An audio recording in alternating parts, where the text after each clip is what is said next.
Hey guys, Coach Mike Ryan here from the Fastball USA Training Center, and I want to talk with you today about expectations for our hitters during the season. Obviously, if you look at the highest percentage of success at the big league level, 30%, batting 300 is considered successful. And many of the even really good hitters are batting just a little bit over 200, but they're hitting a lot of home runs. In the high school baseball, if you get a hitter hitting over 400, that's pretty good as well. So you're talking about high school level 40% success rate, maybe professional level 30% success rate. That's where we're leveling off, where we're saying is really, really good. So because there's so much failing 60, 70, 80% of the time, we've got to find other ways to measure ourselves other than do we just got to hit. So my tip out there is get focused on the right thing. And the right thing is, number one, is did you hit the ball hard? Right? So if you're hitting the ball hard, your chance of getting a hit go up anyway.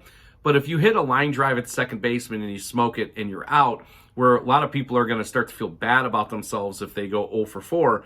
If you start hitting 2 out of every 4 balls pretty hard, you're at 50% hard hit balls.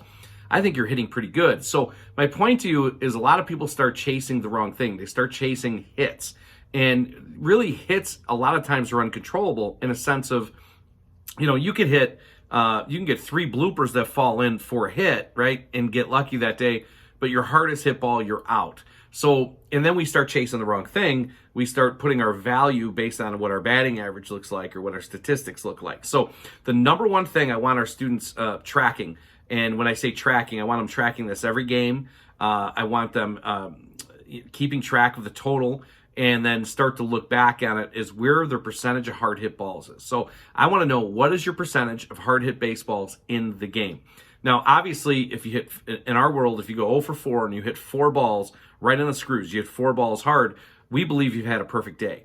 Now, you maybe say, well, Coach, I didn't get a hit. I know that, but there's so many times where hitters are starting to emotionally feel like they're in a slump, and they start to make adjustments, or they start to mentally lose it when they're actually not doing that bad. So percentage of hard hit balls is to me the number one thing I would track. Now you'd say, what is good percentage of hard hit balls? Well, I can tell you right now that to me, hitting is so difficult that if you're up around 50% hard hit balls, I would say I would take that at every level I'm playing. So if you're say 0 for 4 and you have 50% hard hit balls, no, again, from a mental emotional standpoint, no, from a technique standpoint, that you're not far off, right? And there's not major changes to be made. You need to keep doing what you are doing. Now, with that said, in the big leagues, what is a hard hit ball? The big league level, college baseball, they talk about 95 mile per hour off the bat is considered a hard hit ball. So obviously you're playing youth baseball, high school baseball. You're not on fields for the most part without things like TrackMan. You don't have your Rapsodos out there, so you don't know. So you have to be able to judge, okay, was that ball hit hard? It's one of the advantages of the guys who train with us.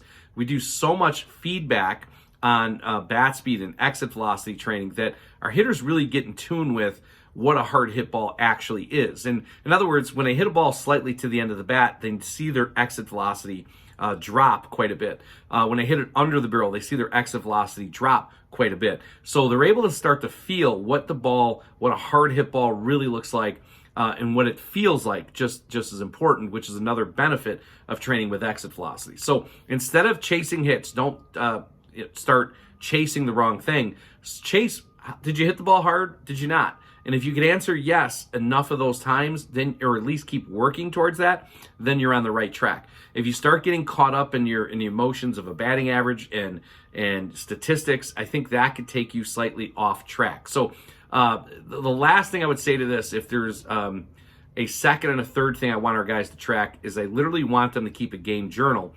And what I want is, I really would like 3 things. Number one, and most importantly, percentage of hard hit balls. Number 2, every ball they do put in play, whether it was hit hard, say mediocre or soft, I want to know where the ball went. So I want to know, did I hit it hard, what direction it went, and then the third thing is, what was the flight of that ball?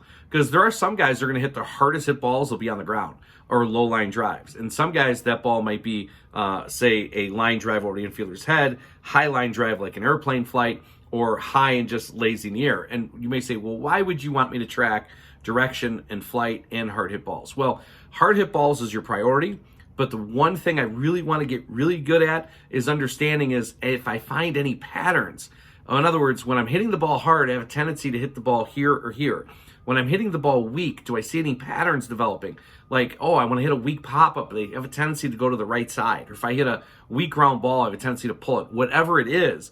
And then as the hitter's tracking this over the course of, say, 10 at-bats, 15 at-bats, 20 at-bats, he's going to probably see some patterns develop. And the first way to get better at anything is awareness. So the more aware you are of your current results, the easier it is then to recognize it and make quicker adjustments in order to make some changes. So now that could be as simple as keep your own little notebook with a spray chart and have a code, hard hit ball, this was the flight, however you want to do that. But I would stay on number one, was the ball hit hard? Yes or no? Secondly, when I did hit that ball, whether it was hard or not, where did it go? Was it up, down? What was the exact flight of it in a sense? And what was the direction of that ball? And then you start to look at that and review that game to game, week to week. As at bats start to accumulate, you're going to find patterns, and that's what should lead your work in a sense of when you need to make an adjustment, you see. And finally, when it comes to making that adjustment, this is a very kind of interesting thing we talk about, is when you see a clear adjustment needs to be made, it doesn't mean that you have to be perfect. I would say to you, for example, if you're hitting way too many weak ground balls, the next goal shouldn't be to hit a perfect line drive. It should be, I'm going to hit the ball as high and as hard as I possibly can. I'm going to get this ball in the air and hit it as high as I can in the air. And a good failure would be hitting the ball hard, a deep fly ball, if you're hitting too many weak ground balls. So if you're hitting a deep fly ball, a hard hit fly ball, and you're out, that's a great adjustment off a guy who's hitting way too many weak ground balls. Just the opposite for a guy who's swinging under the ball, hitting weak pop-ups. You know what? You may not hit a missile line drive, but you know what I'm going to do is I'm going to make sure I fail differently. And this time I'm going to hit the hardest ground ball I've ever hit. I'm going to try to adjust this where I fail differently, or another way to look at it is fail opposite. That way my mindset changes. I'm not looking for perfection. I'm trying to adjust and get away from my kryptonite. And your kryptonite is the patterns you see developing when you're making weak contact. What is the pattern you see developing? I'm hitting weak pop-ups or weak ground balls. I'm early.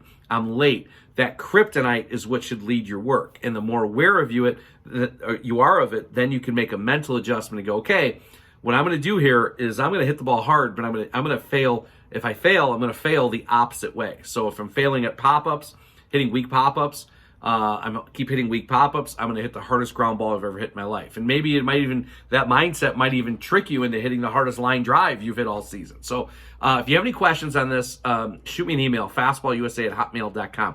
But for sure, keep a game journal. Keep a game journal. Am I hitting the ball hard? Percentage of hard hit balls are number one. And then where each ball is going directionally. And then the third thing, ball flight wise. If you have any questions, shoot me an email. Also check out our website at fastballusa.com.